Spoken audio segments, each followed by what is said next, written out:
Eccoci, fa parecchio strano tornare a registrare dopo un sacco di tempo, è passato oltre un mese, qualcuno di voi probabilmente sa, qualcuno di voi che guarda questi video, probabilmente sa un po', diciamo, le avventure che ci sono state in questi, oltre, in questo ultimo mese e oltre, ma ho pensato di tornare, diciamo, con dei ritmi un pochino più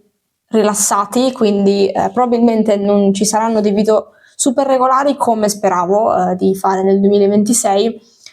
però ho pensato che potesse essere utile anche un po' per svagare e per portare avanti in realtà questo progetto, anche diciamo in questo momento un po' di incertezza e di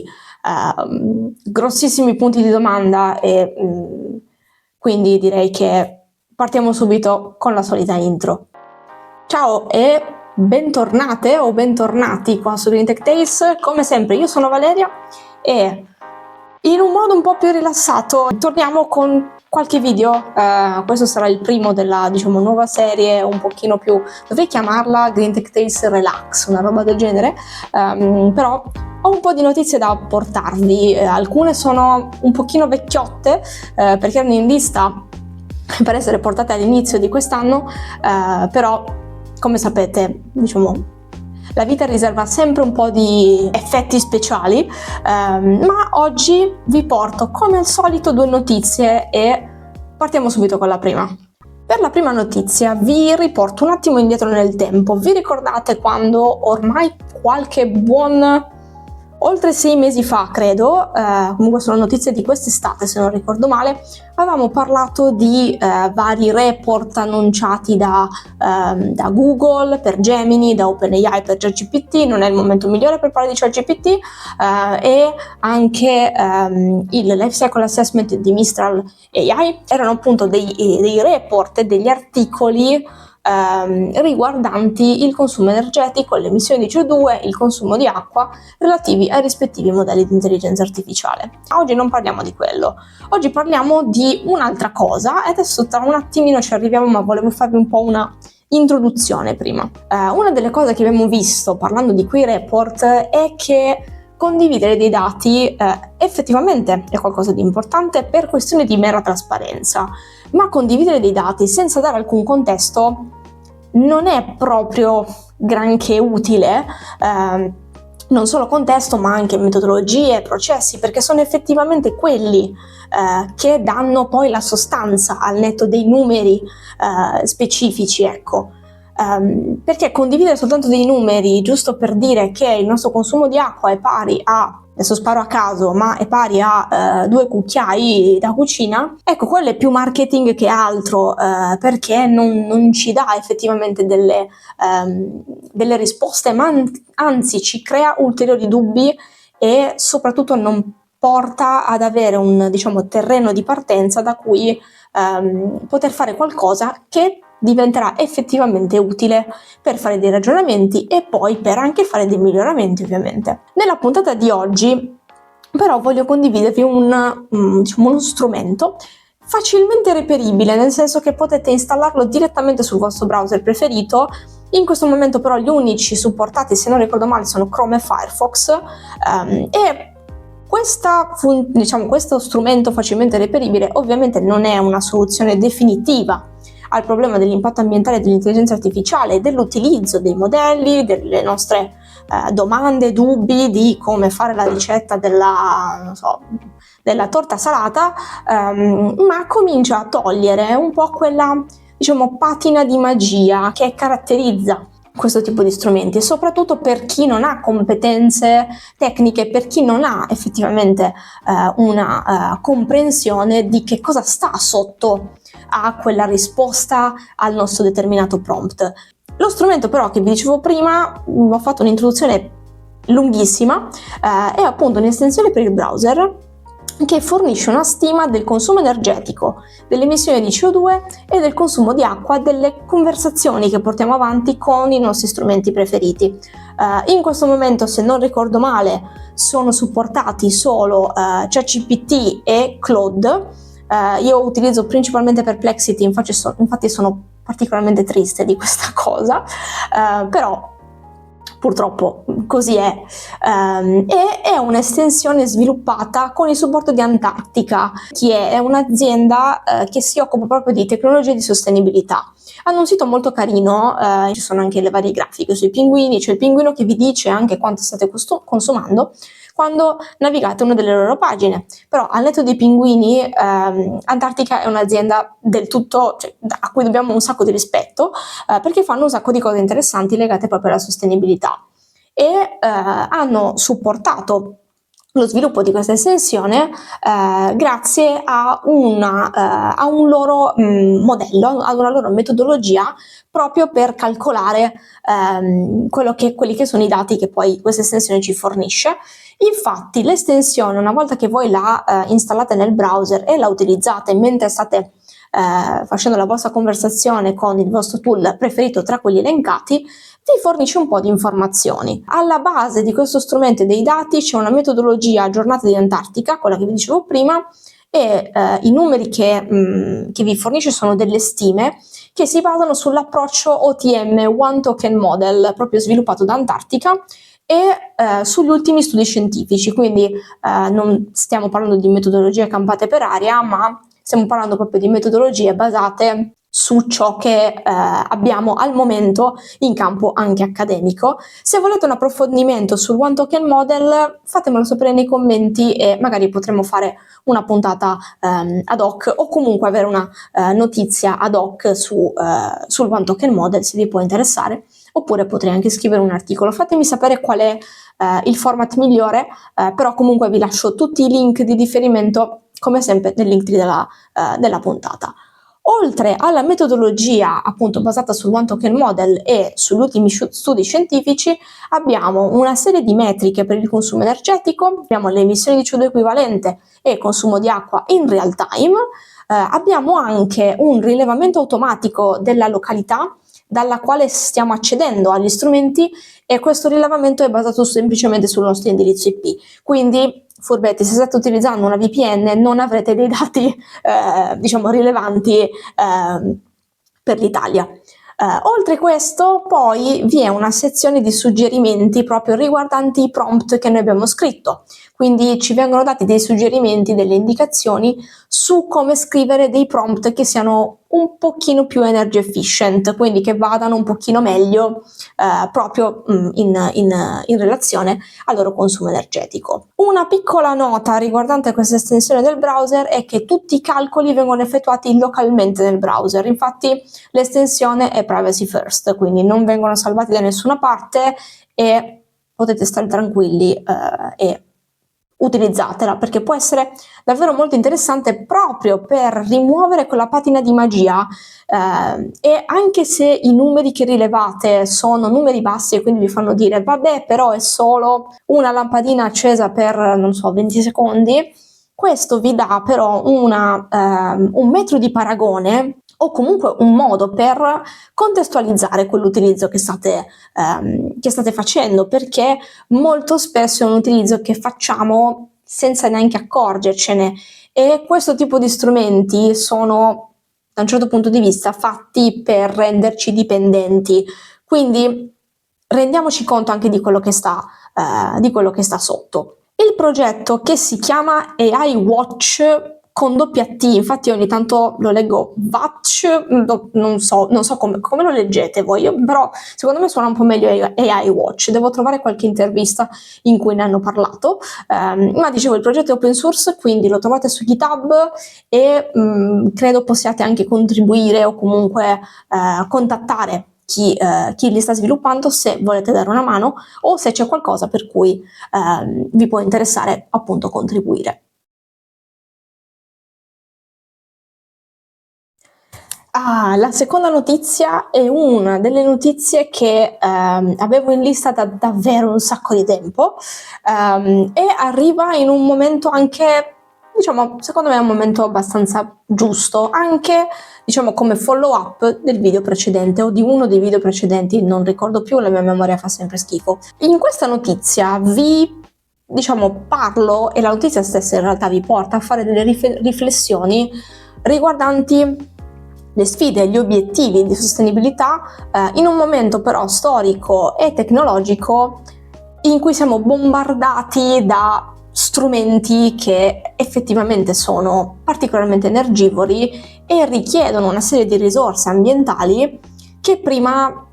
praticamente la maggior parte degli strumenti in realtà che utilizzavamo non richiedevano. Quindi in questo momento si ha la corsa all'ultimo strumento super efficiente che fa un sacco di cose magiche e poi si hanno i vari obiettivi di sostenibilità, quindi tante aziende che hanno come obiettivo quello di essere carbon neutral entro il 2030, magari stanno anche spostando gli obiettivi, ne avevamo parlato anche in altri video. Quello di cui vi voglio parlare oggi e la notizia di cui parliamo oggi è che in un recente evento organizzato da Cisco a Melbourne, quindi in Australia, alcuni rappresentanti di Entity Data hanno preso la parola riguardo questa, tematica, sostenendo che le aziende devono però trovare un punto di incontro tra i propri obiettivi di sostenibilità e le loro infrastrutture, i loro stack tecnologici. Si è parlato ovviamente di AI hype e soprattutto del fatto che questo hype verso questi strumenti principalmente è sostenuto da chi si occupa di business, che spesso non ha visione né comprensione a livello generale della complessità non solo degli strumenti stessi, ma anche del ciclo di vita dei prodotti tecnologici e dei relativi costi, dove costi può essere visto in maniera un pochino più ampia, sia costi in termini monetari, ma anche costi a livello di risorse, quindi costi ambientali, di materiali, eccetera, eccetera. In questa intervista, infatti, si è parlato anche di quanto effettivamente ci siano un sacco di nuovi approcci per permettere di stare al passo con le nuove tecnologie che sono davvero super interessanti. Si è parlato di iperautomazione, ma la realtà è che la nostra rete e le infrastrutture che abbiamo conosciuto fino ad oggi in realtà non sono state costruite né pensate per questo tipo di peso da sostenere. Quindi il punto è che ci troviamo in un momento storico di corsa all'innovazione che però non riesce ad essere sostenuta dalla stessa corsa ad avere delle infrastrutture che possano effettivamente sostenerla, al netto di quei mega progetti che abbiamo visto anche diverse volte negli altri video, in cui sono costruiti dei data center apposta per l'intelligenza artificiale, eccetera, eccetera. Quindi va trovato, un punto di incontro. Uno di questi punti di incontro è praticamente quello più semplice, è quello di avere una chiave di lettura che riguarda i soldi, il denaro, perché quando si parla di sostenibilità e di avere una controparte di KPI che possono essere utili al business, tendenzialmente si va a parlare di denaro. Infatti, quando si parla di IT sostenibile, di software sostenibile, eccetera, non si parla solo di riduzione dei consumi energetici, ma si parla anche e soprattutto di utilizzare nel migliore dei modi i propri mezzi e le proprie tecnologie per avere una sorta di efficienza, ma in senso più ampio, in senso aziendale, non solo di prodotto finale. Inoltre, le misure di sostenibilità e tutte le varie strategie che stanno alla base della sostenibilità possono essere viste anche e soprattutto come risorse per le mitigazioni del rischio, dovuti, ad esempio, in modo molto molto banale, agli eventi climatici estremi. Riguardo questo, nell'intervista e nel panel che c'è stato, non si è parlato solo di utilizzare ad esempio prodotti IT in modo più consapevole, eccetera, ma si è parlato anche proprio di trasformare gli edifici in modo che siano più resistenti ai cambiamenti climatici e che possano essere anche più sicuri per le persone che ci lavorano e che possono essere costruiti e modificati andando ad applicare anche delle nuove tecnologie che permettono di ridurre ad esempio i consumi energetici. Un esempio che è stato fatto è quello di utilizzare ad esempio delle avvolgibili automatiche che si adattano alla posizione del sole in modo da ridurre il consumo energetico degli edifici. Questo può sembrare banale, ma è qualcosa che soprattutto per le grandi aziende permette dei risparmi, magari un risparmio anche solo dell'1%, ma in aziende grosse quell'1% diventa veramente significativo ed è solo la piccola goccia che poi va a modificare effettivamente quelle che sono le esigenze aziendali. Allo stesso modo, e questo si ricollega un po' a quello che dicevamo alla prima notizia della puntata, è che servono dei dati di qualità a supporto di questi processi. Per i motivi che vedevamo prima, perché chi si occupa del business deve avere delle fonti che siano effettivamente corrette e sostenute da una certa, diciamo, autorevolezza. Un punto focale che viene trattato anche nelle interviste e che mi ritrovo molto spesso a dover affrontare è quello della FOMO, ovvero Fear of Missing Out, ovvero tradotto in italiano, in parole proprio spicce, quella paura di restare indietro, perché viviamo in un momento storico in cui tutto va veramente troppo veloce, anche solo per riuscire a star dietro alle notizie diventa un disastro per la nostra mente, ma viene creato questo meccanismo a livello proprio globale di dover essere sempre aggiornati con le ultime novità, e se non lo si è, si resta indietro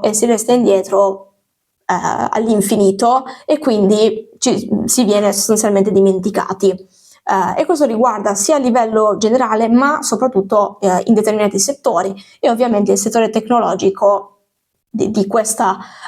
concetto ne fa proprio,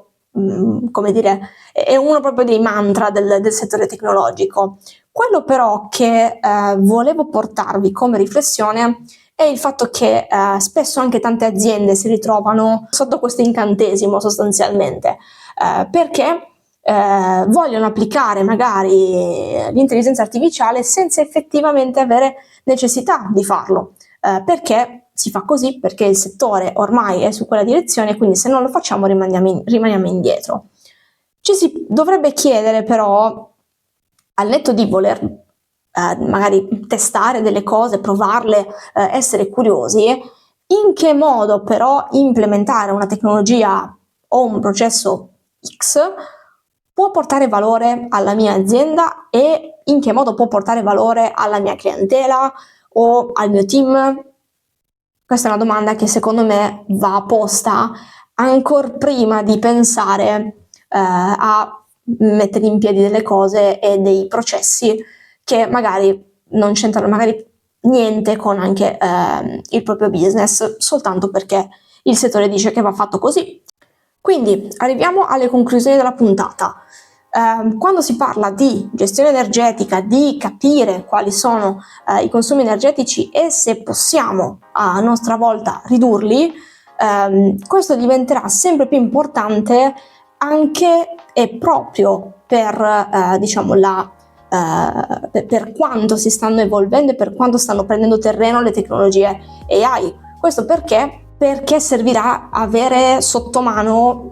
che cosa stiamo facendo sostanzialmente, non solo per problematiche ambientali, ma anche perché i costi dell'energia in realtà stanno cambiando e tendenzialmente stanno aumentando. Quindi avere una gestione anche dei propri consumi energetici e di conseguenza anche delle proprie emissioni diventerà una sorta di make it or break it, quindi forse avremo prima o poi anche la fear of missing out anche per queste cose. Aspetterò il momento per parlarne qua sul canale.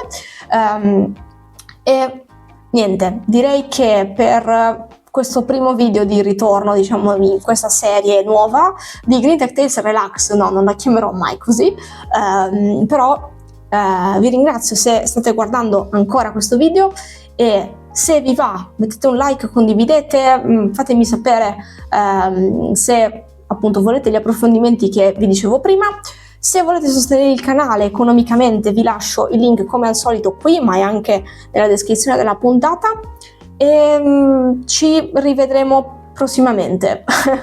Ciao!